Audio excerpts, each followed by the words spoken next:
Hi guys, this is R.A. Sweeney here to talk a little bit more about the book Praying with the Book of Praises that just released here about 2 weeks ago.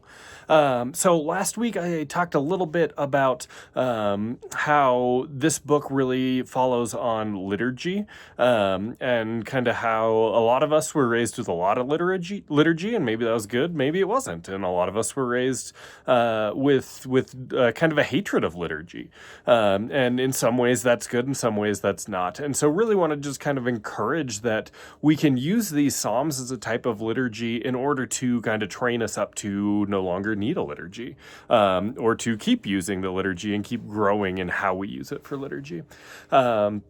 So then today I wanted to talk about one other thing that I mentioned in the introduction to the book, which is kind of how we approach the book of Psalms altogether.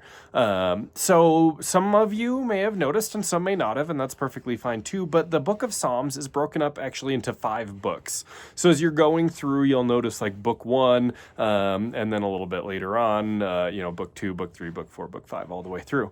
And I think it was Dr. Carissa Quinn is where I first was introduced to the concept of reading the book of Psalms kind of like an essay, and it's broken up into 5 sort of paragraphs.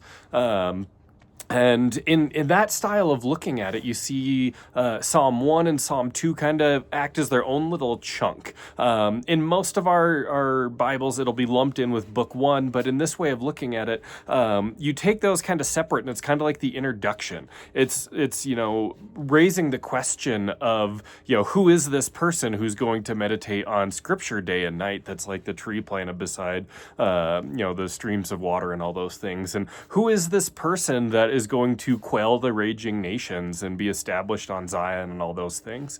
And then you see the 5 books laid out, the 5 books of the Psalms laid out as kind of like 5 paragraphs answering that question of, this is who is going to be filling that role. And so in this format, what I'd heard is the last 5 Psalms act as a sort of conclusion at the end.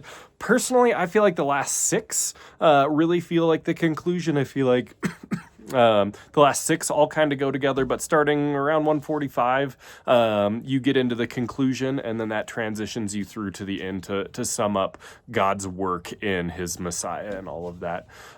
So really thought that was cool, and as you guys are coming to hopefully be looking at this book, kind of framing how I present this a little bit, as well as, this is a great way of attacking this big group of poems in the Psalms. So I hope that's a blessing. Thanks.